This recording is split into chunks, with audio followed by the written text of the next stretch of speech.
the room full of slaves. The room was quiet, but something felt very wrong. Human Security Officer Dane Keller stepped through the tall silver doors of Ambassador Wing 6 on the Zero's space station, holding his tablet and scanning the hallway.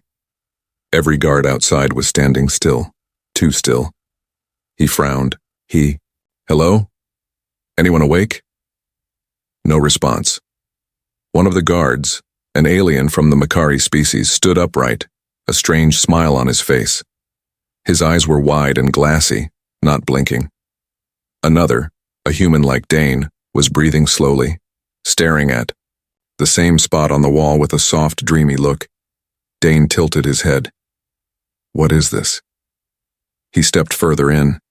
The air had a smell, not bad but strong, sweet, almost like flowers, but deeper, richer. And the closer he got to the center of the room, the thicker it became. He tapped his badge. Security log. Possible gas leak in Ambassador Wing 6. Proceeding with caution. Then, he walked through the main doors, and stopped, cold.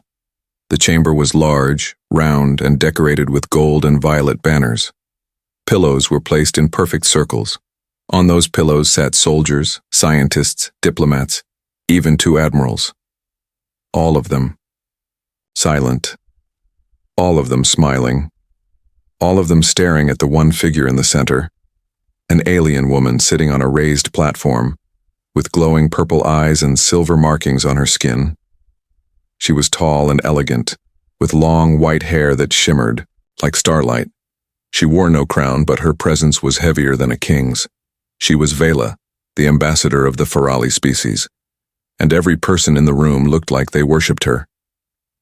Dane's eyes narrowed. He wasn't smiling.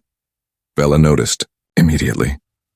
She turned her head slightly, her expression curious, then amused. Another stepped into her trap, and this one was new. She stood slowly. Her movements were graceful, almost hypnotic. Her voice was soft like wind, but carried clearly across the room. "You're not kneeling," she said. Dane raised an eyebrow. "I don't kneel for people I've never met." She stepped down from her platform barefoot, calm. The others didn't react. They just kept smiling. "I am Ambassador Vela," she said. "I speak with scent, with song, with presence." "Yeah," Dane said, waving the air. "Smells like perfume and brainwashing in here."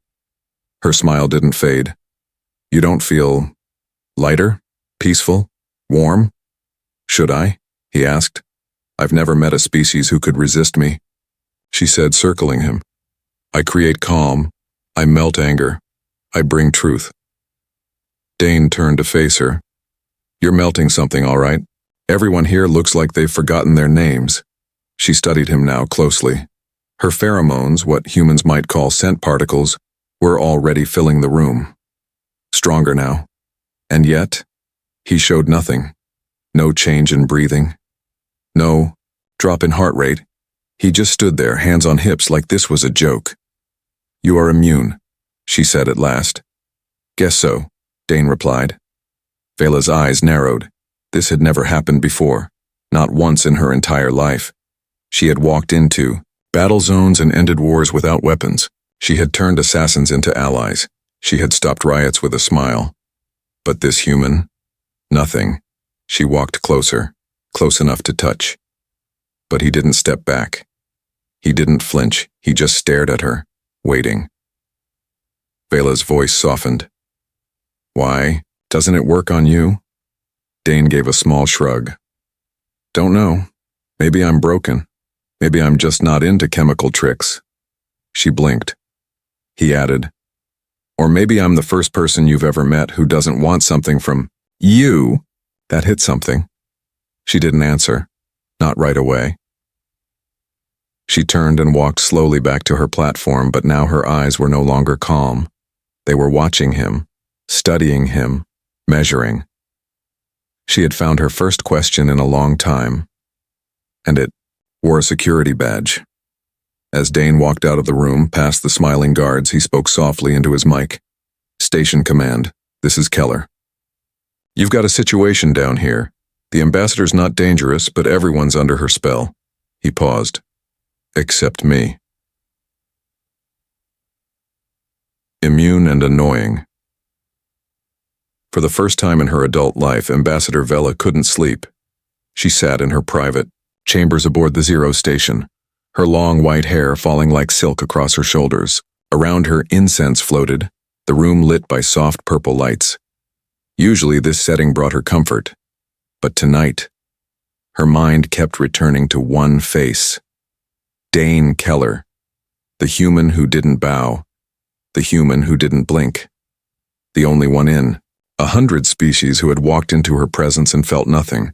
Her pheromones had no effect on him. None. That had never happened before. The next morning, Vela took a walk through the Ambassador Garden, her favorite place on the station. The garden was quiet, filled with alien plants that reacted to her presence. Leaves shimmered as she passed. Flowers opened to her scent, and standing near the main fountain was Dane, leaning against the railing, eating a protein bar. Security. Patrol? She asked, stepping near. Always, he replied, not looking up. You seem calm, she said. I like quiet places, he said, still chewing. They don't talk too much, she smiled. Am I talking too much? He finally looked at her. You're not talking. You're testing. Vela's smile faded slightly. Testing? He turned to face her. I've read your file. You influence people, sometimes by accident, sometimes not. You test emotions, reactions, chemistry. It's how you stay ahead. She raised one eyebrow. And you think I'm doing that to you now? I think you can't stand not being in control, Dane said. And I'm the one thing here you can't predict. She didn't reply. Because he was right. Tell me something, he said, stepping closer. Do you ever just talk? Or is everything always a performance? That surprised her. She'd been asked many things before, questions about trade, diplomacy, culture. But no one had ever asked her if she knew how to be real. Why do you care? She asked. I don't, he said. That's the part you don't get. Then he walked away. Vela stood in place, stunned. Later, in her private communication room, Vela requested her medical scans. She spoke to her personal healer. Has anything changed in my pheromone levels? She asked. The healer replied, No, Ambassador, your scent is still in full strength. In fact, it's slightly stronger than usual. Then why doesn't it work on him? The healer paused. Human physiology is inconsistent. Some individuals have immunity to certain chemicals. It is rare, but possible. Or he's blocking it somehow, she whispered. Perhaps. She ended the call and stared at the wall. Dane wasn't just a problem, he was a mirror.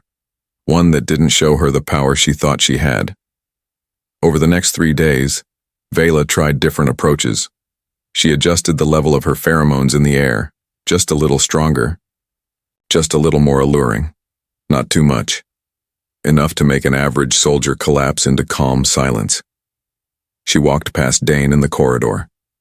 Once, twice. Nothing.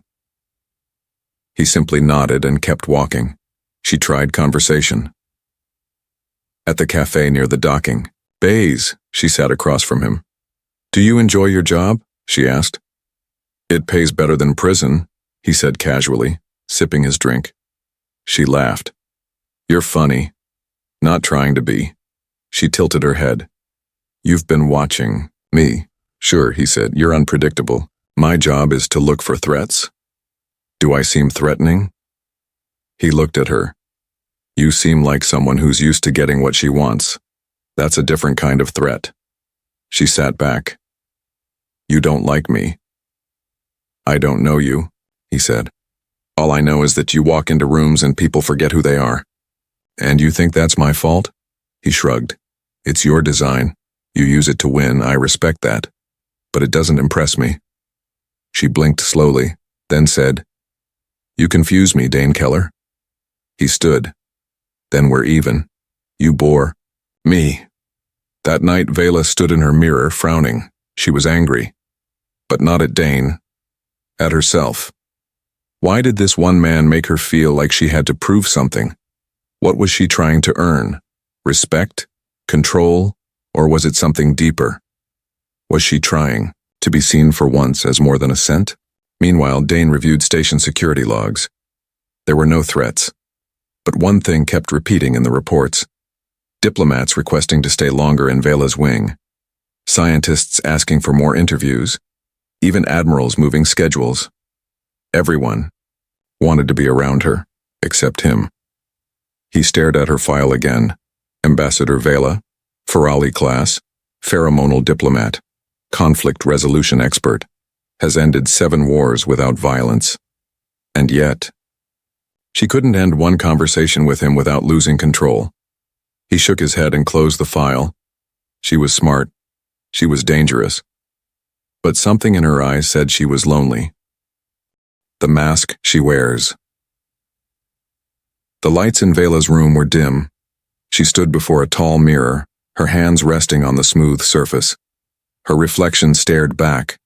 Calm, beautiful, perfect. But the woman in the mirror was not real. Not anymore. She looked down at her glowing skin, touched her cheek, and whispered, "What do they see?" She already knew the answer. Everyone saw her as powerful, elegant, mesmerizing. No one saw her as Vela, the girl who had grown up behind glass walls, trained to use her scent like a weapon. Every smile was calculated, every word softened by her voice. Her pheromones were not just part of her, they were the only part anyone ever responded to, except one, Dane Keller. The human who had stared into her eyes and said, "You bore me." She should have been insulted, furious. But instead she felt something else. Curiosity, confusion, something like relief. Years ago, when she was still young, Vela had been taken to the Ferali Pheromone Institute. It wasn't called a prison, but it felt like one. She wasn't allowed to touch anyone. Her scent was measured daily.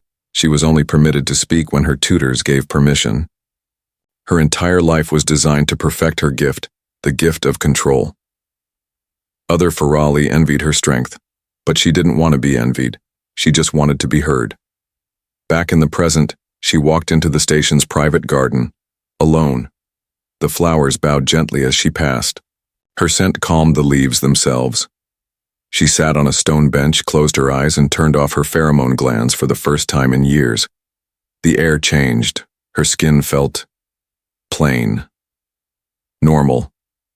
She felt naked, like she had removed the only thing that protected her. But she needed to know something. If she didn't have her scent, her glow, her power, what was left? Would anyone even talk to her? That evening, Dane sat in the cafe again, drinking black coffee, reading a data tablet. His shift had ended, but he didn't go to the crew bar or rest pods. He liked this quiet corner. Then he felt someone sit across from him. He looked up and blinked. "Vela?" She nodded. "Yes." He stared at her. Something was different. She looked the same, but the air felt different, calmer, cleaner. "No glow," he said. She smiled. "No pheromones, no scent, just me." He studied her. "Why?" "Because I want to know what it feels like to speak to someone who sees me." Dane didn't smile, but he didn't look away either. "All right," he said. "Then let's talk." They sat for almost an hour, no tricks, no control. She told him about her training, her past, the people who called her dangerous and perfect. In the same breath, he listened quietly, and when she finished, he asked one question. "Do you ever wish you could just be boring?" She laughed, a real laugh, loud, honest, not careful. "Yes," she said. "More than you know." He leaned back in his chair. "Boring isn't so bad. No one expects anything from you." She looked at him. "But don't you want to be more?" Dane thought about that. "I used to," he said. "But chasing more almost killed me." Her eyes softened. "I think," she said, I've been chasing something for so long. I forgot what I was running from. Dane looked up. What were you running from? She didn't hesitate. Loneliness. The next day, the station buzzed with movement. Diplomats came and went. Officers gave orders. Nothing looked different. But something had changed. Vela walked through the corridors with no scent, and no one bowed. No one smiled dreamily. Some didn't even notice her, and for the first time she felt free. She passed a mirror in the hallway, stopped, looked at herself. She didn't shine, she didn't glow, but she was still there, still Vela. And this time, the reflection in the mirror looked real. Later in the security wing, Dane found a small message left on his terminal. Just 5 words. Thank you for being immune. He stared at it, then typed one word back. Anytime. The one she can't break. The room was sealed, no windows, no vents, no way out. Vela stood at one end of the smooth silver walls. Her white hair was tied back, her eyes calm but focused. In her hand she held a small black remote. Across the room sat Dane Keller, arms crossed, boots up on the table. Unbothered. Vela pressed the button. A hiss filled the air. From vents hidden in the ceiling, an invisible cloud began to spread. Soft, sweet, and dangerously concentrated. It was her strongest dose. One that could make generals cry. One that made entire rooms collapse into blissful peace. But Dane? He just blinked, took a slow breath, and leaned back in his chair. That's the good stuff, huh? He said. Vela tilted her head. Can you smell it? Yeah, he replied. Smells like victory and lavender.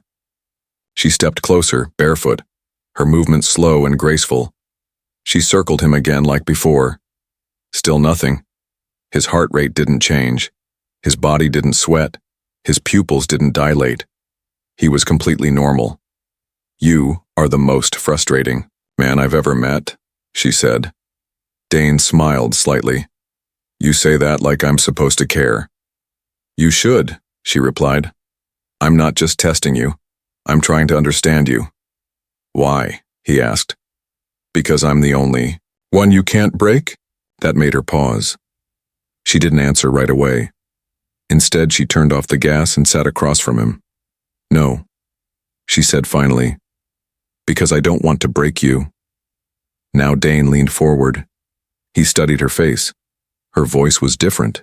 Now, softer. Real. She wasn't trying to hypnotize him anymore. She was trying to reach him.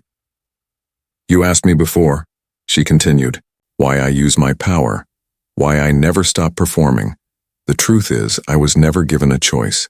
My scent, my presence, it's all I've ever had. Dane didn't interrupt. She went on. But with you, I don't have that. And yet you still stay. He shrugged. I stay because you're interesting, and maybe because you're finally being honest. Vela let out a breath. Long, slow, relieved. No one talks to me like you do, she said. Most people just smile and agree. You argue. That's called being normal, he said. She smiled. Then maybe I want to be normal too. Silence filled the room. For once, it wasn't awkward. It was calm, peaceful, real. That night, Vela sat in her quarters and stared at the stars through her glass ceiling. She had always felt powerful in the silence, but now the silence felt heavy. She kept thinking about Dane, not because she wanted to control him, but because she couldn't. He was the first person who had ever looked at her and seen more than the glow, the voice, the smell. He saw her, and the more she thought about it, the more she realized something terrifying. She liked him, not just for his mind or his body or his resistance, but for the fact that he made her feel safe. The next day she found Dane in the gym. He was lifting weights, sweat on his brow, shirt slightly wrinkled. She watched him for a moment from the doorway. No guards, no audience, just a man being himself. When he noticed her, he didn't stop. "You here to test me again?" he asked, lowering the bar. "No," she said. "I'm here to ask a question." "Shoot. If I lost everything, my title, my power, my scent, would you still talk to me?" He dropped the weight and sat up, wiped his face with a towel, then looked her in the eyes. "I'm not talking to your title," he said, "and I'm definitely not here for your scent." She stepped closer. "Then why do you stay?" He stood. Taller than her, stronger, but not intimidating, just solid, present. "I stay," he said, "because somewhere under all that shine and scent, there's a girl who wants to be known, and I think she deserves it." She smiled, slowly, not the charming kind, not the powerful kind, just a real human smile. Then she whispered, "Thank you," and for the first time she didn't try to impress him. She just let him see her. Far across the station, in a dark room full of screens, a new signal blinked red. An enemy ship had entered orbit. Its crew wasn't looking for a war. They were looking for Vela. Because her scent was more than powerful, to them it was a threat. And the one who couldn't be hypnotized might be the only one who could save her. The enemy who smelled her. Alarms echoed across the Zero's space station. Red lights flashed, doors sealed. Announcements warned of an unidentified vessel entering orbit without permission. Inside the diplomatic wing, Vela stood still, her hands clenched tightly. She didn't need the alarm to tell her what was happening. She could feel them through the walls, through the air. "They've found me," she whispered. Dane entered the chamber, already wearing his tactical vest. His face was calm, but his eyes were sharp. "Talk to me," he said. "Who are they?" Vela turned slowly. "They're called the Traskell, hunters, mercenaries, but worse than most." "What do they want?" She met his eyes. "They want me," Vela explained as they moved through the halls. The Traskell species had a rare condition, hypersensitive pheromone receptors. While most beings were soothed by her scent, the Traskell reacted with aggression. To them, her presence was a threat, a weapon, a chemical attack. "They attacked my home years ago," she said. "I escaped with the help of others, but they swore they would find me again." Dane nodded. "And now they're here." "They must have tracked the diplomatic broadcasts," she said. "They waited, watched, and now they've come." They reached the war room. Station officers were shouting, pointing at screens showing a massive black ship hovering near the outer defense ring. "This is Dane Keller," the commander barked, "our top security agent." Dane stepped forward. "I know who they want, and I know how to stop this without a fight." Everyone stared. "You're going to talk to them?" the commander asked. "No," Dane said. "She is." Vela looked up sharply. "What?" "You'll go into hiding, but not in fear," he said. "You'll stay off their sensors while I talk. No scent, no tricks, just truth." Vela shook her head. "You can't face them alone. They hate me. If they even sense me nearby, they'll destroy this station." Dane looked at her gently. "Then trust me not to let that happen." She hesitated, then nodded. Hours later, Dane stood inside, the negotiation chamber, facing a live hologram of the Traskell warlord. He was tall, armored, and scarred across the jaw. His eyes were blood red and full of rage. "You speak for the Ferali female?" the warlord growled. "I speak for the station," Dane said. "And yes, I speak for her, if she lets me." "You protect a danger," the warlord snarled. "Her scent is poison. Her presence is an attack on our minds." "She's not attacking anyone," Dane said. "She's been living here peacefully. No control, no harm." "Her kind manipulates with breath," the warlord said. "We will not breathe submission." Dane took a slow breath. "Then don't breathe. Just listen." In a hidden room far beneath the station, Vela sat silently. No scent filled the air. No light danced on her skin. She had turned off everything, but her ears were wide open. She could hear Dane's voice through the comm link. He was calm, honest. He wasn't defending her power. He was defending her choice to stop using it. She felt something strange in her chest. Tight. Quiet. It was fear, but not of the enemy. It was the fear of being seen without her mask and being rejected. Anyway, back in the chamber, the Traskell warlord growled, "She hides like a coward." Dane's voice turned sharp. "She hides because you refuse to see past scent. You fear her because you can't control yourselves. Watch your words, human." "No," Dane said. "You came for a weapon, but you'll find a woman who chose peace." The warlord stared at him, then paused. "I've seen your file," the warlord said. "You're immune." Dane didn't blink. "That's right. And still you protect her?" "I protect the only one here brave enough to turn her weapon off." Silence. Then the warlord said, "We will not take her Army today." The feed cut off. The station was silent for hours. No one moved. No one spoke. Then, slowly, the black ship pulled away. The Traskell had left. No bombs, no shots, no war, just a warning and a test. One they had passed. Later that night, Vela met Dane at the edge of the station's observation deck. Stars stretched across the glass. Below them, the Traskell ship had vanished into the dark. "You faced them alone," she said softly. "I wasn't alone," Dane replied. "You trusted me." Vela looked at him. No glow, no scent, just her, and for the first time that felt like enough. "I didn't think I could ever choose peace," she whispered. "You did," he said. "You let them smell nothing, and you let me speak." "I was terrified," she said. "Good," Dane replied. "That means it mattered." She smiled, then stepped closer. "You're the first person I ever met," she said, "who didn't try to own me." He held her gaze.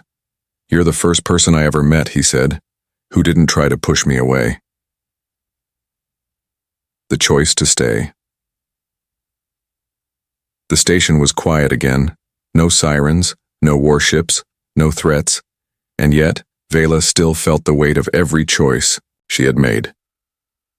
She sat near the Starview deck watching the galaxy stretch across the black sky. Her scent, once powerful, now silent, was completely gone. She had turned it off days ago. No one had fainted. No one had stared. No one had smiled just to please her. And strangely, she felt more seen now than ever before. Dane walked in without knocking. He leaned against the frame, arms crossed, casual as always. "You hiding from the admirals?" he asked. "I'm hiding from myself," she said. He walked over and sat beside her. She glanced at him. He didn't speak. He just sat there, and that was enough. She finally said, "They asked me to leave." "The station?" he asked. She nodded. "Some say I'm too dangerous, too unpredictable, even though I helped stop a war." Dane leaned back. "You didn't just stop a war, Vela. You let someone else speak for you. That scared them." She looked down. "It scared me too."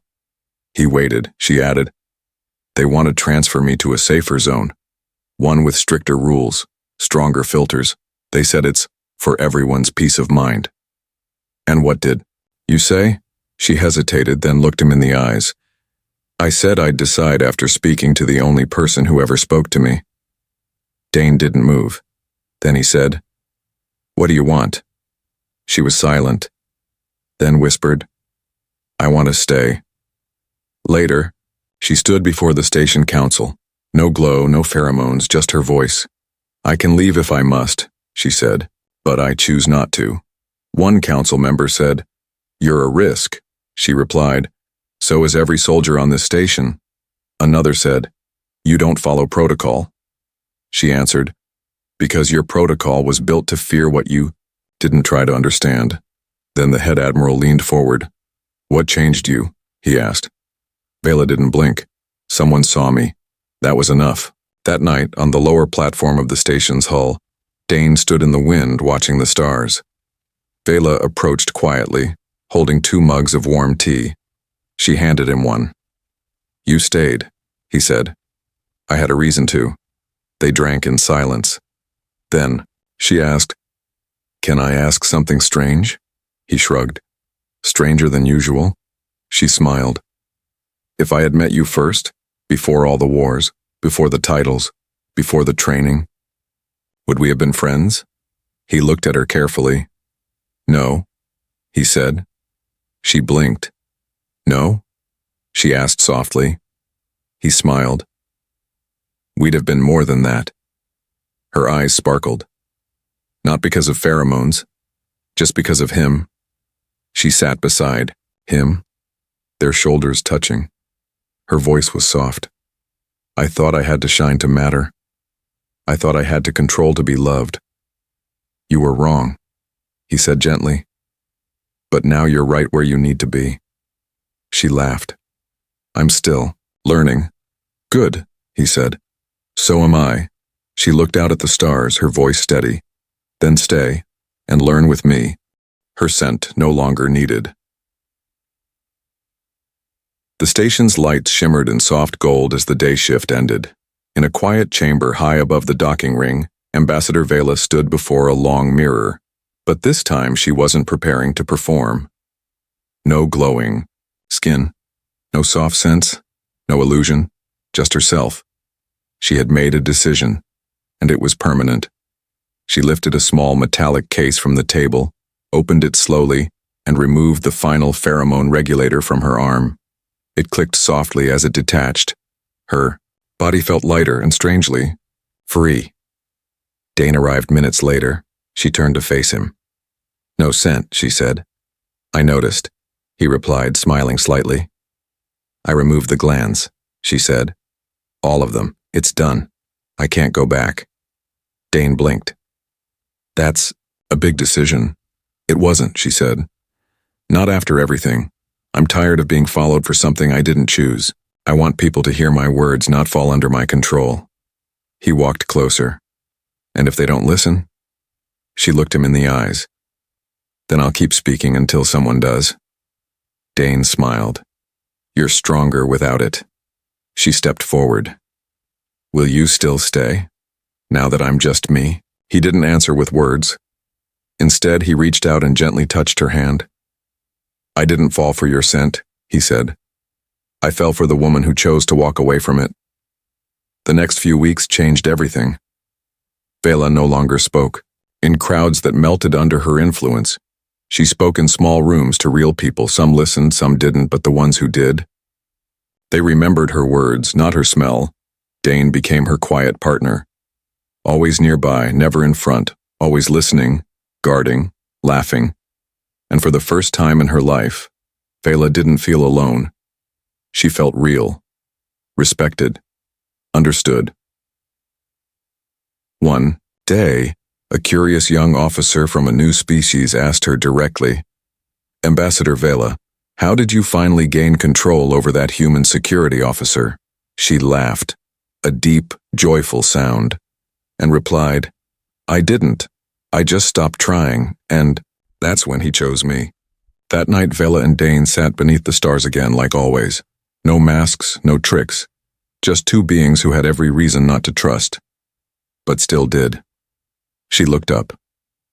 "Do you think others like me will ever have the courage to do what I did?" Dane looked at her. "They won't need courage," he said. "They'll just need to know it's possible." And she smiled, because she knew she had become the proof.